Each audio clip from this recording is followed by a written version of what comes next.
Bismillahirrahmanirrahim. Assalamualaikum warahmatullahi wabarakatuh. Kembali lagi di channel Pena Pencari Hikmah. Kali ini kita akan bahas Jibril yang perkasa, pemimpin para malaikat.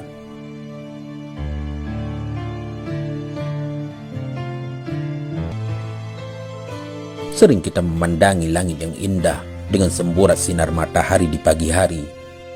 Ia bagaikan kanvas biru yang terhampar luas dengan guratan cat putih lapisan awan. Kita juga suka menikmati malam purnama dengan sinar rembulan yang menerangi ufuk. Cahayanya menancapkan ketenangan, tidak menyilaukan, tidak pula memudarkan keindahan. Selain keindahan dan kekokohan langit yang luas tanpa retak, pernahkah kita merenungkan bahwa tempat yang berjarak 500 tahun perjalanan dari muka bumi tersebut adalah sebuah negeri di mana makhluk-makhluk mulia tinggal? Ya, di sanalah tempatnya para malaikat. Allah Subhanahu wa Ta'ala menciptakan malaikat dari cahaya. Cahaya apa? Tidak dijelaskan rincian tentang hal ini, dan kita tidak dibebani syariat untuk mencari tahu tentang hal tersebut. Ibunda Aisyah menyampaikan bahwa Rasulullah Shallallahu Alaihi Wasallam bersabda, malaikat diciptakan dari cahaya, jin diciptakan dari api, dan Adam diciptakan dari apa yang telah disifatkan kepada kalian, atau tanah. Dan jumlah mereka sangatlah banyak. Rasulullah Shallallahu Alaihi Wasallam bersabda, tidak ada satu ruang selebar 4 jari, kecuali di sana ada malaikat yang sedang meletakkan dahinya bersujud kepada Allah. Di antara hal yang disaksikan Rasulullah Shallallahu Alaihi Wasallam saat Isra dan Mi'raj adalah, kemudian ditunjukkan kepadaku Baitul Ma'mur. Aku pun bertanya kepada Jibril. Beliau menjawab, ini Baitul Ma'mur. Setiap hari ada 70.000 malaikat yang salat di dalamnya. Setelah mereka keluar, mereka tidak akan kembali lagi, dan itu menjadi kesempatan terakhir baginya. Sahabat Pena Pencari Hikmah, artinya jumlah para malaikat itu sangatlah banyak, lebih banyak dari jumlah manusia. Dan sejumlah besar malaikat tersebut dipimpin oleh malaikat Jibril alaihissalam. Keistimewaan para malaikat. Sebelum bertutur tentang Jibril, sejenak kita simak beberapa malaikat yang dipimpin oleh Jibril. Kita rangsang nalar kita dengan mengenal keagungan penciptaan mereka sebelum kita berbicara tentang yang paling istimewa di antara mereka. Karena terkadang nalar kita yang lemah ini tidak bisa langsung meloncat membayangkan dan mentadabburi sesuatu yang paling istimewa sebelum dikenalkan dengan hal-hal yang istimewa di bawahnya. Al-Quran dan Sunnah menyebutkan beberapa malaikat yang hendaknya dikenal oleh kaum muslimin: Jibril, Mikail, Israfil, malaikat maut, Munkar dan Nakir, Raqib dan Atid, Ridwan dan Malik. Merekalah malaikat-malaikat yang tidak lalai dari apa yang Allah perintahkan. Tidak pula mereka memaksiati Tuhannya. Para malaikat adalah makhluk yang terbuat dari cahaya yang Allah ciptakan dengan sayap-sayap.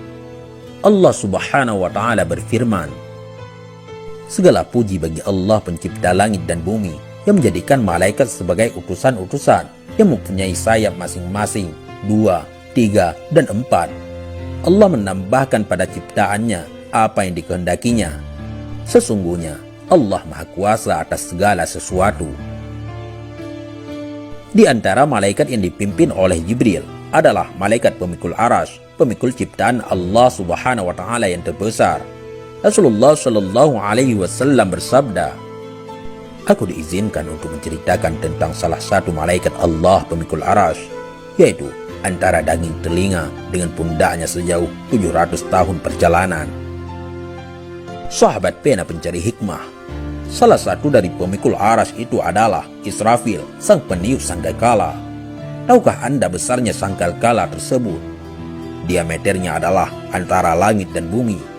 Sedangkan jarak langit dan bumi adalah 500 tahun perjalanan dengan kuda yang tercepat. Dari Abbas bin Abdul Muttalib, Rasulullah Shallallahu Alaihi Wasallam bersabda, apakah kalian tahu berapa jarak antara langit dan bumi? Kami menjawab, Allah dan Rasul-Nya lah yang lebih mengetahui. Beliau bersabda, jarak langit dan bumi adalah perjalanan 500 tahun. Allahu Akbar. Bayangkan betapa agungnya penciptaan malaikat pemikul aras. Itulah salah satu malaikat yang begitu besar dan Jibril adalah pemimpinnya. Malaikat lainnya adalah malaikat Malik, penjaga neraka. Pernahkah Anda mendengar hadis tentang sifat fisik penduduk neraka? Penduduk neraka adalah orang-orang yang Allah besarkan fisik mereka. Rasulullah Shallallahu Alaihi Wasallam bersabda dari Abu Hurairah radhiyallahu an, Nabi Shallallahu Alaihi Wasallam bersabda, jarak antara dua ujung pundak orang kafir di dalam neraka sejauh perjalanan 3 hari yang ditempuh penunggang kuda yang larinya cepat. Sahabat pena pencari hikmah. Allah besarkan jisim mereka agar azab yang mereka derita lebih maksimal dan lebih terasa di setiap lekuk dan jengkal tubuhnya. Kalau penduduk neraka sebesar itu, lalu bagaimana dengan malaikat Malik, penjaga neraka? Malaikat yang ditakuti oleh para kriminal dan pendosa penghuni jahanam tersebut. Suatu ketika, kelak penduduk neraka meminta kepada Malik agar menyampaikan kepada Allah supaya mereka dimandikan saja, karena tidak tahan dengan pedihnya derita azab. Mereka berseru, "Hai Malik, biarlah Rabbmu membunuh kami saja." Ia menjawab, "Kamu akan tetap tinggal atau hidup di neraka ini selama-lamanya." Lalu bagaimana pula hebatnya malaikat maut yang bertugas mencabut nyawa?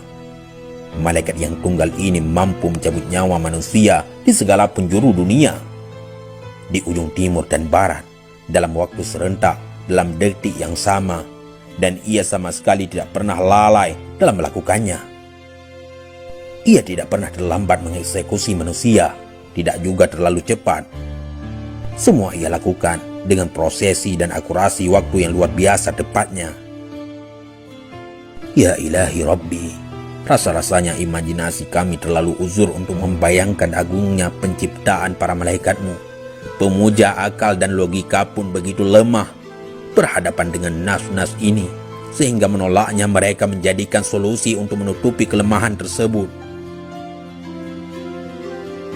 Sifat fisik Jibril. Berbicara tentang Jibril tentu akan semakin membuktikan ketidakberdayaan logika manusia. Allah Azza wa Jalla mengabarkan bahwa para malaikat ada yang memiliki 2 sayap, 3, 4 atau lebih. Sedangkan akal manusia hanya mampu menggambarkan mereka dengan 2 sayap saja, di kiri dan di kanan. Bagaimana kalau 3 sayap? Bagaimana kalau 4? Apalagi 600 sayap seperti Jibril. Rasulullah Shallallahu Alaihi Wasallam pernah bersabda dari Ibnu Mas'ud radhiyallahu an, Muhammad Shallallahu Alaihi Wasallam melihat Jibril.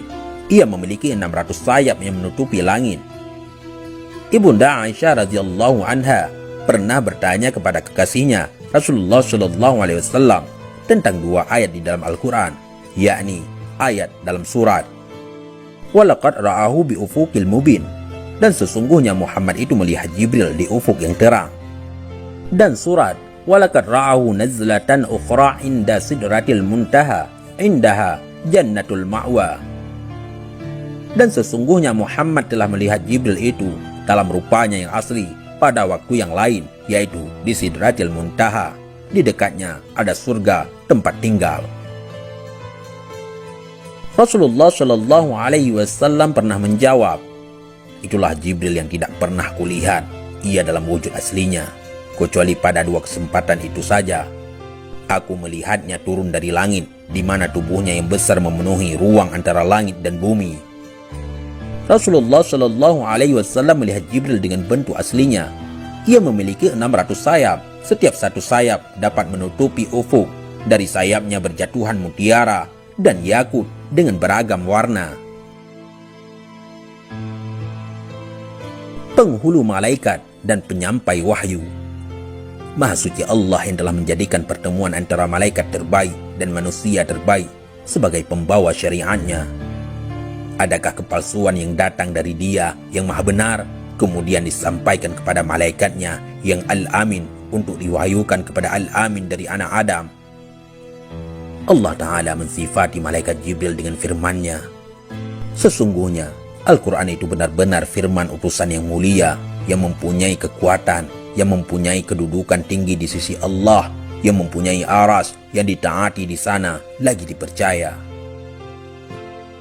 Allah Subhanahu wa Ta'ala juga berfirman, yang diajarkan kepadanya oleh yang sangat kuat, yang mempunyai akal yang cerdas, dan menampakkan diri dengan rupa yang asli.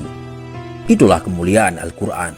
Malaikat yang paling mulia adalah yang paling layak mengemban amanah wahyunya, dan manusia yang paling mulia adalah yang paling layak menerimanya. Di dalam Sahih Bukhari juga disebutkan dari Abu Hurairah radhiyallahu an, Nabi Shallallahu Alaihi Wasallam bersabda, jika Allah mencintai seorang hamba, maka ia memanggil Jibril dan berfirman bahwasanya Allah mencintai fulan, maka cintailah fulan, dan Jibril pun mencintainya.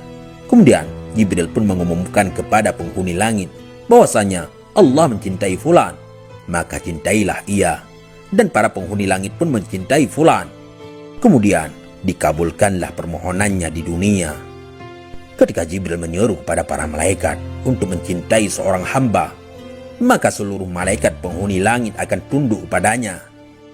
Karena ialah Jibril sang pemimpin Israfil yang perkasa dan pemimpin Malik Khazin neraka. Dialah Jibril pemimpin malaikat maut yang taat. Dia pula pemimpin Mikail, Ridwan, Rakib, Atid, dan selainnya.